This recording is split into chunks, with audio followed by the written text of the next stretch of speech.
আসসালামু আলাইকুম সুপ্রিয় দর্শক, শুভেচ্ছা সহ আমন্ত্রণ এনটিভি ইউরোপ নিউজে। সাথে রয়েছে মোহাম্মদ আবু তালেব। সংবাদের শুরুতে জানিয়ে দেব শিরোনাম। বিচ্ছেদ নয়, বরং ইউতে থেকে যেতে চায় যুক্তরাজ্যের বেশিরভাগ মানুষ, এক জনমত জরিপে প্রকাশ।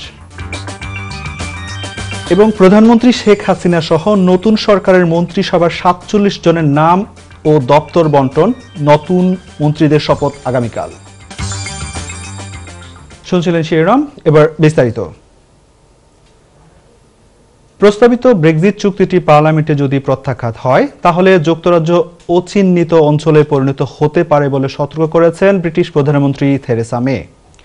যদিও প্রধানমন্ত্রী চুক্তিটি নিয়ে পার্লামেন্ট সদস্যদের সমর্থন আদায়ের জন্য দ্বিগুণ চেষ্টা চালিয়ে যাচ্ছেন। এছাড়াও মিসেস মে বিবিসিকে স্পষ্টভাবেই জানিয়েছেন আগামী সপ্তাহে ব্রেক্সিট চুক্তিটি নিয়ে পার্লামেন্টে ভোট অনুষ্ঠিত হবে। তবে থেরেসা মে আরও জানান, এমপিরা যদি চুক্তিটিকে সমর্থন না করেন তাহলে মার্চ মাসে যুক্তরাজ্যের ইউ থেকে বেরিয়ে আসা কঠিন হয়ে পড়বে। অপরদিকে টরি পার্টির কট্টর ব্রেক্সিটপন্থী এক নেতা বলেছেন, কোনো চুক্তি ছাড়াই ইউ থেকে প্রস্থান নির্মম পরিস্থিতি তৈরি হতে পারে। এছাড়াও লেবার পার্টির একজন সিনিয়র নেতা মন্তব্য করেছেন, প্রধানমন্ত্রী ব্রেক্সিট নিয়ে কোনো চুক্তি পেতে ব্যর্থ হন তাহলে আগামী কয়েক মাসের মধ্যে একটি সাধারণ নির্বাচন অনিবার্য হতে পারে। উল্লেখ্য, আগামী ২৯ মার্চ যুক্তরাজ্য ইউ থেকে বেরিয়ে যাওয়ার তারিখ ধার্য করেছেন। এছাড়াও জানুয়ারির মাঝামাঝিতে পার্লামেন্টে প্রধানমন্ত্রীর ব্রেক্সিট চুক্তিটি নিয়ে ভোট হওয়ার কথা রয়েছে। Yes, we are going to hold the vote. You said it was due to be next week. Actually, the debate starts next week, and the debate will carry on into the following week. But we will be holding the vote. What we'll be setting out over the next few days is a sort of assurances, is measures in three areas. The first is measures that will be specific for Northern Ireland. The second is a greater role for Parliament as we take these negotiations into the next stage for our future relationship. And the third, and we're still working on this, is further assurances from the European Union to address the issues that have been raised. In my view, there should not be a second referendum. Now, but if Parliament says that's what should happen. Let's just look at what you're saying in terms of Parliament having a second referendum. As I said earlier, what we see in Parliament is some people who are advocating a second referendum because they want to stop Brexit. Now, we've also got some people, on the opposition, the chairman of the Labour Party, Ian Lavery, has said that this would be disrespectful to those people who went out and voted leave. It would divide our country. It would, I believe, and practically, actually, you couldn't get a referendum in time before the 29th of March. You'd be talking about extending Article 50. We're already nearly 3 years from the vote to leave the European Union. I think we should be leaving the European Union. বিচ্ছেদ নয়, বরং যুক্তরাজ্যের বেশিরভাগ মানুষ এখন ইউরোপীয় union থেকে যাওয়ার পক্ষে বলে এক জনমত জরিপে দেখা গেছে। এমনকি এখন ভোটাররা তাদের চূড়ান্ত সিদ্ধান্ত জানাতে দ্বিতীয়বার গণভোট আয়োজনও চাইছে বলে জরিপে দেখা গেছে। রবিবার পোলিং ফার্ম ইউগড পরিচালিত এই মতামত জরিপের ফল প্রকাশ করা হয়। আগামী ২৯ মার্চের মধ্যে যুক্তরাজ্যকে বিচ্ছেদ প্রক্রিয়া চূড়ান্ত করতে হবে। অথচ প্রধানমন্ত্রী থেরেসা মে এখনও তার খসড়া ব্রেক্সিট পরিকল্পনা অনুমোদনের জন্য তা পার্লামেন্টে উত্থাপন করতে পারেননি। যে কারণে ব্রেক্সিট নিয়ে কোনো চুক্তি হবে কিনা, নাকি কোনো চুক্তি ছাড়াই ব্রেক্সিট হবে, অথবা যুক্তরাজ্য ইউ থেকে আদৌ বের হবে কিনা তা নিয়ে বড় ধরনের অনিশ্চয়তার সৃষ্টি হয়েছে। সর্বশেষ জরিপ অনুযায়ী যদি এখনই দ্বিতীয় গণভোট হয় তবে ৪৬% ভোট থেকে যাওয়ার পক্ষে পড়বে, ৩৯% ভোটার এখনও বিচ্ছেদই চাইবে, বাকিরা সিদ্ধান্ত নেয়নি। ২০১৬ সালের গণভোটে ৫২% ভোট বিচ্ছেদের পক্ষে পড়েছিল, আর ৪৮% থেকে যাওয়ার পক্ষে। জরিপের ফল দ্বিতীয় গণভোটের পক্ষে এলেও মে স্পষ্টভাবেই পুনরায় গণভোট আয়োজনের সম্ভাবনা বাতিল করে দিয়েছেন। আগামী ১৪ জানুয়ারি যুক্তরাজ্যের পার্লামেন্টের মের খসড়া ব্রেক্সিট চুক্তির উপর ভোট অনুষ্ঠিত হতে পারে। যদি ওই চুক্তি অনুমোদন পেতে ব্যর্থ হয় তবে ইউ থেকে যুক্তরাজ্যের বেরিয়ে যেতে না পারার সম্ভাবনা 50-50 বলে মন্তব্য করেছেন ঊর্ধ্বতন ব্রেক্সিটপন্থী মন্ত্রী লিয়াম ফক্স। চুক্তিটি নিয়ে গত ১১ ডিসেম্বরে পার্লামেন্টে ভোট হওয়ার কথা থাকলেও এটি বিপুল ভোটে পরাজিত হবে আজ করতে পেরে মে ভোট পিছিয়ে দেন। দর্শক, এবার বাংলাদেশ প্রসঙ্গ। প্রধানমন্ত্রী শেখ হাসিনা সহ নতুন সরকারের মন্ত্রিসভার ৪৭ জনের নাম ও দফতর বন্টন করা হয়েছে। নতুন মন্ত্রিসভায় পূর্ণ মন্ত্রী হিসাবে ২৪ জন, ১৯ জন প্রতিমন্ত্রী এবং উপমন্ত্রী করা হয়েছে 3 জনকে। বিকেলে মন্ত্রী পরিষদ সচিব শফিউল আলম নতুন মন্ত্রিসভার সদস্যদের নাম ঘোষণা করেন। তিনি জানান, আগামীকাল নতুন মন্ত্রিসভার সদস্যরা রাষ্ট্রপতির কাছে শপথ নেবেন। বিস্তারিত দেখুন রিপোর্টে। টানা তৃতীয়বারের মতো সরকার গঠন করা আওয়ামী লীগ তার মন্ত্রিসভায় এনেছে চমক। নতুনদের প্রাধান্য দিয়ে প্রধানমন্ত্রী সহ 47 জনের এবারের মন্ত্রিসভায় নতুন সদস্য 31 জন। আর এই তালিকায় একেবারেই নতুন হিসেবে মন্ত্রিত্বের স্বাদ নিতে যাচ্ছেন 27 জন। এর আগের শুধু 15 জন থাকছেন বর্তমান মন্ত্রিসভার সদস্য। আওয়ামী লীগ সভাপতি শেখ হাসিনা প্রধানমন্ত্রী থাকার পাশাপাশি জনপ্রশাসন, প্রতিরক্ষা, সশস্ত্র বাহিনী বিভাগ, বিদ্যুৎ, জ্বালানি ও খনিজ সম্পদ এবং মহিলা ও শিশু বিষয়ক মন্ত্রণালয়ের মন্ত্রী হিসেবে দায়িত্ব পালন করবেন। প্রজ্ঞাপন তো ইনশাআল্লাহ কালকে জারি হয়ে যাবে, হয়তো শপথও কালকে হয়ে যাবে। আনুষ্ঠানিকভাবে ওই নতুন জন শপথ গ্রহণের পরে আগের জনের টার্মিনেশন হয়ে যাবে।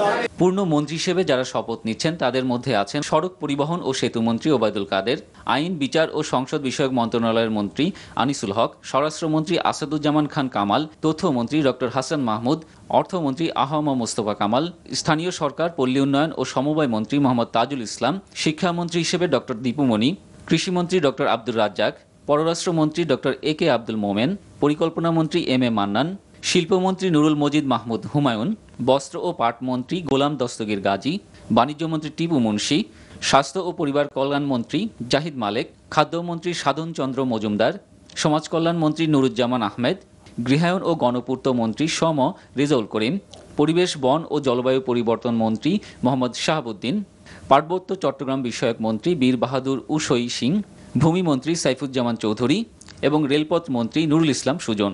সংসদ সদস্য না হলেও টেকনোক্র্যাট কোটায় মন্ত্রী হচ্ছেন 2 জন। তারা হলেন বিজ্ঞান ও প্রযুক্তি মন্ত্রী স্থপতি ইয়াফেস ওসমান এবং ডাক, টেলিযোগাযোগ ও তথ্য প্রযুক্তি মন্ত্রী মোস্তফা জব্বার। আর প্রতিমন্ত্রী হিসেবে শপথ নেবেন 19 জন। তারা হলেন শিল্প প্রতিমন্ত্রী কামাল আহমেদ মজুমদার, প্রবাসী কল্যাণ ও বৈদেশিক কর্মসংস্থান প্রতিমন্ত্রী ইমরান আহমেদ, যুব ও ক্রীড়া প্রতিমন্ত্রী জাহিদ আহসান রাসেল, বিদ্যুৎ, জ্বালানি ও খনিজ সম্পদ প্রতিমন্ত্রী নসরুল ইসলাম হামিদ বিপু, মৎস্য ও প্রাণী সম্পদ প্রতিমন্ত্রী আশরাফ আলী খান খসরু, শ্রম ও কর্মসংস্থান প্রতিমন্ত্রী মুন্নুজান সুফিয়ান, নৌ পরিবহন প্রতিমন্ত্রী খালিদ মাহমুদ চৌধুরী, পররাষ্ট্র প্রতিমন্ত্রী শাহরিয়ার আলম, তথ্য ও যোগাযোগ প্রযুক্তি প্রতিমন্ত্রী জুনায়েদ আহমেদ পলক, জনপ্রশাসন প্রতিমন্ত্রী ফরহাদ হোসেন, স্থানীয় সরকার, পল্লী উন্নয়ন ও সমবায় প্রতিমন্ত্রী স্বপন ভট্টাচার্য, প্রাথমিক ও গণশিক্ষা প্রতিমন্ত্রী জাকির হোসেন, স্বাস্থ্য ও পরিবার কল্যাণ প্রতিমন্ত্রী মুরাদ হাসান, সমাজ কল্যাণ প্রতিমন্ত্রী শরীফ আহমেদ, সংস্কৃতি প্রতিমন্ত্রী কে.এম. খালিদ, দুর্যোগ ব্যবস্থাপনা ও ত্রাণ প্রতিমন্ত্রী ডাক্তার এনামুর রহমান, বেসরকারি বিমান পরিবহন ও পর্যটন প্রতিমন্ত্রী মাহবুব আলী এবং ধর্ম প্রতিমন্ত্রী হিসেবে রয়েছেন শেখ মোহাম্মদ আবদুল্লাহ। উপমন্ত্রী হিসেবে শপথ নেবেন 3 জন। তারা হলেন পরিবেশ, বন ও জলবায়ু পরিবর্তন মন্ত্রণালয়ের উপমন্ত্রী হাবিবুন নাহার, পানি সম্পদ উপমন্ত্রী এ.কে.এম. এনামুল হক শামীম এবং শিক্ষা মন্ত্রণালয়ের উপমন্ত্রী হিসেবে থাকবেন মহিবুল হাসান চৌধুরী নওফেল। আগামীকাল নতুন মন্ত্রিসভার শপথ গ্রহণের মাধ্যমে বিদায়ী মন্ত্রিসভার সদস্যরা দায়িত্ব থেকে অব্যাহতি পাবেন। মারুফ রানী, এনটিভি নিউজ, ঢাকা। ঐক্যফ্রন্টের কোনো অনৈক্য নেই, শপথ নিবে না নির্বাচিত সংসদ সদস্যরা। আন্দোলনের পরবর্তী কর্মসূচি চূড়ান্ত হচ্ছে শীঘ্রই।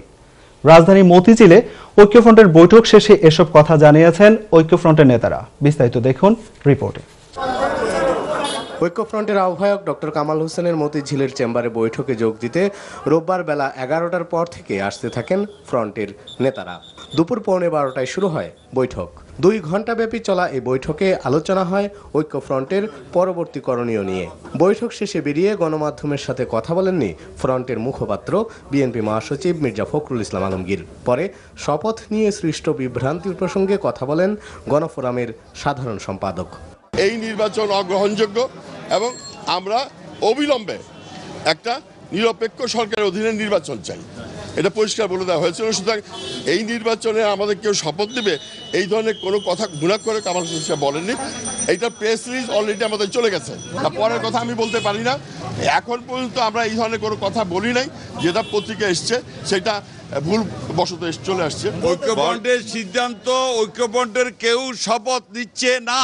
আর ঐক্যফ্রন্টে অনৈক্য ইঙ্গিত দিয়ে গণমাধ্যমে প্রকাশিত খবরের প্রতিক্রিয়া জানান জেএসডি সভাপতি আসম আব্দুর রব। ঐক্যফ্রন্ট ছিল, ঐক্যফ্রন্ট আছে, ঐক্যফ্রন্ট থাকবে। ঐক্যফ্রন্ট জনগণের যে দাবির জন্য 7 দফা 10 দফা নিয়ে যে আন্দোলন করেছিল সে আন্দোলন অব্যাহত থাকবে। আগামী পরশুদিন মিটিং আছে, সেখানে চূড়ান্ত সিদ্ধান্ত হবে। আর সেই বৈঠকে পরবর্তী কর্মসূচি নিয়ে আলোচনা হবে বলে ইঙ্গিত দিয়েছেন ঐক্যফ্রন্ট নেতারা। Maksudul Hasan, NTV news, Dhaka. Community প্রসঙ্গ। যুক্তরাজ্য জাতীয় পার্টির আহ্বায়ক কমিটির উদ্যোগে বাংলাদেশ জাতীয় পার্টির 33তম প্রতিষ্ঠা বার্ষিকী উপলক্ষে আলোচনা সভা অনুষ্ঠিত হয়েছে। শনিবার পূর্ব লন্ডনের মাইক্রো বিজনেস সেন্টারে এই সভার আয়োজন করা হয়। সভায় সভাপতিত্ব করেন আহ্বায়ক কমিটির ভারপ্রাপ্ত আহ্বায়ক অ্যাডভোকেট এবাদ হোসেন এবং পরিচালনা করেন সদস্য সচিব শাহেদ আহমদ। প্রতিষ্ঠা বার্ষিকীর সভায় প্রধান অতিথি হিসেবে উপস্থিত ছিলেন জাতীয় পার্টির সাবেক সভাপতি এবং ইউরোপিয়ান কোঅর্ডিনেটর জনাব মোহাম্মদ মুজিবুর রহমান। এছাড়াও সবাই বক্তব্য রাখেন সম্পাদক ব্যারিস্টার ইমানুল হামি আজম আলী, মাসুক আহমদ, শাহ শহীদুর রহমান, জয়নাল উদ্দিন প্রমুখ। কেক কেটে দলের প্রতিষ্ঠা বার্ষিকীর অনুষ্ঠান বক্তারা জাতীয় পার্টির চেয়ারম্যান আলহাজ হুসেন মোহাম্মদ এরশাদের দূরদর্শী সময়োপযোগী মহান জাতীয় সংসদে বিরোধী দলীয় ভূমিকা গ্রহণের জন্য অভিনন্দন জ্ঞাপন করেন। সিলেটের সাবেক ক্রিকেটার ও সংগঠকদের নিয়ে গঠিত সিলেট এক্সপ্রেস ক্রিকেট ক্লাবের উদ্যোগে এবং ফ্লাই ভিউ ট্রাভেলস এর সহযোগিতায় চ্যারিটি ডিনার ও আলোচনা সভা অনুষ্ঠিত হয়েছে। বৃহস্পতিবার পূর্ব লন্ডনের এলএমসি হলে এই অনুষ্ঠানের আয়োজন করা হয়। শামু আহমেদের পরিচালনায় অনুষ্ঠিত সভায় ক্লাবের সদস্যবৃন্দ ও অতিথিরা বক্তব্য রাখেন।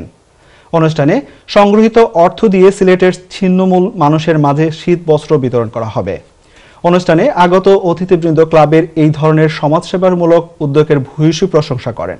অনুষ্ঠানে বক্তারা ক্লাবের সমৃদ্ধি কামনা করে সার্বিক সহযোগিতার প্রত্যয় ব্যক্ত করেন। অনুষ্ঠানে সিলেট এক্সপ্রেস ক্লাবের সদস্য ছাড়াও ব্রিটেনের অন্যান্য ক্লাবের বিশিষ্ট ব্যক্তিবর্গ উপস্থিত ছিলেন। পিঠা বাংলাদেশের সংস্কৃতি আর ঐতিহ্যের এক অবিচ্ছেদ্য অংশ। বাংলাদেশের উৎসব আনন্দের সাথে মিশে আছে রকমারি পিঠার স্বাদ। সুদূর প্রবাসে এসেও দেশীয় ঐতিহ্যের নানান স্বাদের পিঠার নিয়ে ইতালির রোমে সচেতন নারীদের সংগঠন মহিলা সংস্থা ইতালি পিঠা উৎসবের আয়োজন করেছে। রসি রেস্টুরেন্টে উৎসবের শোভা পায় ভাপা পিঠা, চিতই, পুলি, পাটিসাপটা সহ নানা ধরনের পিঠা। মহিলা সংস্থা ইতালির সভাপতি শান্তা শিকদার এর সভাপতিত্বে ও সৈয়দা মাসুদা আক্তারের সঞ্চালনায় অতিথিবৃন্দ আয়োজনের ভূয়সী প্রশংসা করেন। এ সময় উপস্থিত ছিলেন বাংলাদেশ সমিতি ইতালির সাবেক সভাপতি নূরে আলম সিদ্দিক বাচ্চু, বিশিষ্ট সাংবাদিক হাসান মাহমুদ, বৃহত্তর ঢাকা সমিতির সাধারণ সম্পাদক মঞ্জুরুল মঞ্জু সহ বিভিন্ন নারী সংগঠনের নেতৃবৃন্দ। অতিথিরা বলেন, এই ধরনের আয়োজনের ফলে পিঠার ঐতিহ্য টিকে আছে এবং প্রবাসেও ছড়িয়ে পড়েছে। এ সময় সংগঠনের সহ সভাপতি জেসমিন সুলতানা মীরা, সাংগঠনিক সম্পাদক রূপালী গোমেজ এবং সকল নেতৃবৃন্দ মনে করেন সকলের সহযোগিতায় বিদেশি ও নতুন প্রজন্মের কাছে দেশীয় ঐতিহ্য পৌঁছে দিতে শুধু পিঠা উৎসবই নয়, আরো সুন্দর এবং বড় অনুষ্ঠানের মাধ্যমে বাংলাদেশকে উপস্থাপন করতে পারবে তারা। গত কয়েকদিন থেকে কনকনে হিমেল বাতাস ও শীতের তীব্রতায় মৌলভীবাজারের মানুষ ভোগান্তিতে পড়েছেন। শীতের কারণে জেলায় সকল প্রকার কর্মে ব্যাঘাত ঘটছে। প্রয়োজন ছাড়া অনেকেই ঘর থেকে বাইর হচ্ছেন না। শ্রীমঙ্গলস্থ আবহাওয়া অফিস সূত্রে জানা যায়, রোববার সর্বনিম্ন তাপমাত্রা 8 ডিগ্রি সেলসিয়াস রেকর্ড করা হয়েছে। তেঁতুলিয়ায় রেকর্ড করা হয়েছে দেশের সর্বনিম্ন তাপমাত্রা 7.9 ডিগ্রি সেলসিয়াস। গত 28 ডিসেম্বর থেকে মৌলভীবাজারে তাপমাত্রা 7 ডিগ্রি সেলসিয়াস থেকে 10 ডিগ্রি সেলসিয়াসের মধ্যে ওঠানামা করছে। জেলার উপর দিয়ে গত কয়েকদিন থেকে বইছে মাঝারি ধরনের শৈত্যপ্রবাহ। সকাল ও রাতের বেলা খড়কুটা জ্বালিয়ে অনেকে শীত নিবারণের চেষ্টা করছেন। ঘন কুয়াশার দিনের বেলাও যানবাহন হেডলাইট জ্বালিয়েও চলাচল করতে দেখা গেছে। টানা কয়েকদিনের শীতের তীব্রতার মধ্যেও নিম্নবিত্তের মানুষ গরম কাপড়ের দোকানে ভিড় করছেন। হাসপাতালগুলোতে চিকিৎসা নিতে শিশু ও বয়স্কদের সংখ্যা বাড়ছে। যারা চিকিৎসা নিচ্ছেন তাদের মধ্যে সর্দি, কাশি, জ্বর ও শ্বাসকষ্টজনিত রোগীর সংখ্যা বেশি। দর্শক, সংবাদ শেষ করব তার আগে আরেকবার জানিয়ে দিচ্ছি শিরোনাম। বিচ্ছেদ নয়, বরং ইউতে থেকে যেতে চায় যুক্তরাজ্যের বেশিরভাগ মানুষ, এক জনমত জরিপে প্রকাশ। এবং প্রধানমন্ত্রী শেখ হাসিনা সহ নতুন সরকারের মন্ত্রিসভার 47 জনের নাম ও দপ্তর বন্টন, নতুন মন্ত্রীদের শপথ আগামীকাল। এই ছিল আমাদের হাতে থাকা এনটিভি ইউরোপ নিউজের সর্বশেষ আয়োজন। এই খবরের ভিডিও সহ আপডেট জানতে ভিজিট করুন ইউরোপ এনটিভি অনলাইন www.europeantv.com। সাথে থাকার জন্য ধন্যবাদ সবাইকে। আল্লাহ হাফেজ।